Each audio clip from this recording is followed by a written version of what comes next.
जय श्री राम, जय हिंदू राष्ट्र। ब्रजभूषण सैनी, राष्ट्रीय अध्यक्ष देवसेना। मित्रों, आज का विषय है कांग्रेस कर रही है देश से गद्दारी। साथियों, बड़े अफसोस की बात है, हमारे देश की एक राजनीतिक पार्टी जो कि कभी इस देश में बहुत बड़ी पार्टी के रूप में स्थापित थी, आज वो धरातल पे पहुंच गई है। लेकिन आज भी वो अपनी हरकतों से बाज नहीं आ रही है। मित्रों, कुछ समय पहले आपको याद होगा, डोकलाम से का विवाद भारत के चीन के बीच हुआ। इस डोकलाम विवाद के दौरान भी कांग्रेस पार्टी के वरिष्ठ नेता राहुल गांधी जी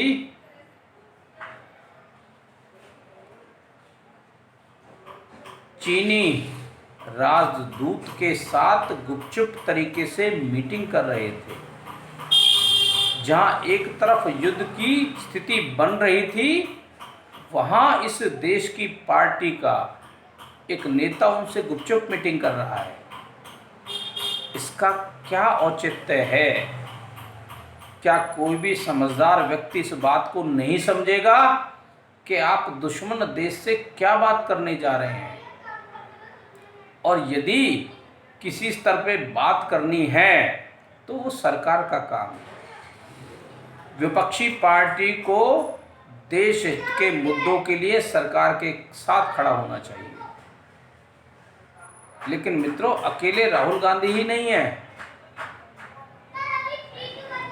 उनकी पार्टी के बहुत सारे नेता समय समय पर चीन, पाकिस्तान जैसे दुश्मन देशों के साथ खड़े मिलते हैं। वामपंथी नेता भी अब चीन की भाषा बोल रहे हैं, और कुछ जिहादी नेता जो हमेशा से ही पाकिस्तान और चीन के समर्थन में बोलते हैं, और वो जिहादी नेता बोलते हैं जिस चीन ने इन जिहादियों को औकात बता रखी है। लेकिन इन्हें केवल भारत का विरोध करना है, देश विरोधी गतिविधियों को अंजाम देना है। अब मित्रों, आपको एक छोटी सी घटना बताता हूं। जब इस देश में मनमोहन की सरकार थी, उस दौरान में राजीव गांधी फाउंडेशन को चीन की कम्युनिस्ट पार्टी ने फंडिंग देनी शुरू कर दी, डोनेशन दिया। 2005 में, 2006 में, 2007 में, 2008 में लगातार फंडिंग देनी शुरू की उस फाउंडेशन के, जबकि जो प्रमुख हैं वो स्वयं सोनिया गांधी है। उसमें ट्रस्टी के रूप में प्रियंका गांधी, राहुल गांधी, मनमोहन, चिदम्बरम, ये लोग उसके ट्रस्टी हैं। दुश्मन देश से किस बात की आप आर्थिक मदद ले रहे हैं, ये विचारणीय विषय है। किस मद के लिए आप डोनेशन ले रहे हैं उनसे? जब आप लोग सत्ता में हो तो दुश्मन देश से डोनेशन की जरूरत ही क्यों है? मित्रों, ये डोनेशन इसलिए नहीं लिया गया कि इसको किसी समाज सेवा पे खर्च करना था। ये डोनेशन इसलिए लिया गया जिससे भारत की गोपनीय जानकारी उनको दी जा सके, और भारत के हित में फैसला ना लेकर वो चीन के हित में फैसला ले। और उसी दौरान में जो समझौते हुए, चीन ने भारत के साथ व्यापार बढ़ाना शुरू किया, और उस समय कांग्रेस सरकार ने अपने देश की इंडस्ट्री को लगभग बंद कर दिया, भट्टा बैठा दिया उन इंडस्ट्रियों का, और केवल चाइना के सामान को यहाँ बाजारों में उतारना शुरू किया। चाइना के लिए भारत एक बहुत बड़ा बाजार बन गया और उसकी पृष्ठभूमि तैयार करी कांग्रेस सरकार ने। आज उसी का खामियाजा हमारा देश भुगत रहा है। हम बहुत सारे सामान के लिए चाइना पर निर्भर होने लगे हैं,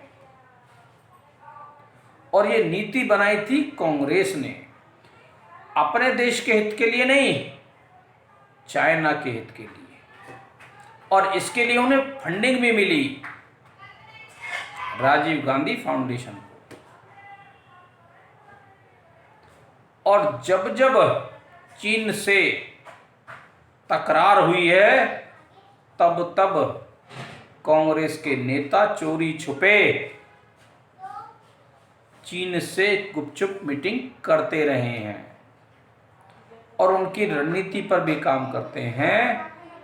अब जब गलवान घाटी में विवाद शुरू हुआ तो राहुल गांधी को पेट में दर्द होने लगा। वो चीन की भाषा बोलने लगा।